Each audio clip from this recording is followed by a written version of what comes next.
I'll address Ferc and the DEIS in a moment. You have to turn around and face the other direction because we have to have the mic face this way. It seems to be working? Okay, great. I'll address Ferc and the DEIS in a moment, but first I'd like to address the gas industry employees and other labor union members who may have traveled great distances from areas outside of Lancaster County to be here tonight. As a former union member myself, I have not forgotten the many advantages I enjoy at the workplace, such as 40-hour work weeks, overtime, health benefits, and workers' rights protections. They exist solely because of the efforts of organized labor. For that, we should all be grateful. The labor movement in this country grew out of a need to protect hardworking Americans from the abuses of greedy and unscrupulous corporations. So I trust that you are here tonight to stand with us and help us protect our right to our own home, to own a home, live out the American dream as we see fit. I trust that you would not advocate for jobs that would seize people's properties through eminent domain for a private corporate profit, to create a few short-term jobs while ignoring the hopes, dreams of hard work and others is not in keeping with the principles of the labor movement. And I'd like to add at this time that I just received word from a candidate for Congress in the 16th District in Lancaster County that the Steelworkers Union is not at all happy that Williams is using steel pipe from Turkey. So much for American jobs, for American workers. Job creation is an understandable concern. I trust you know that there are 3 to 6 times as many jobs per energy produced that are possible with renewable energy than with fossil fuels.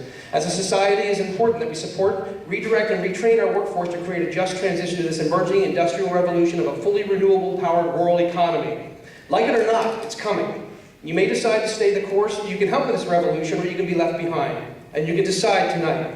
You may decide to stay the course and continue to support the development of fossil fuels despite the proven risk of global warming, despite the harm done to our air, water, the wildlife, and people living near fracking operations. But I trust that you would not knowingly climb into bed with a greedy, lying industry that wouldn't hesitate if given the chance to knock you over the head while you slept and sneak off with your wallet.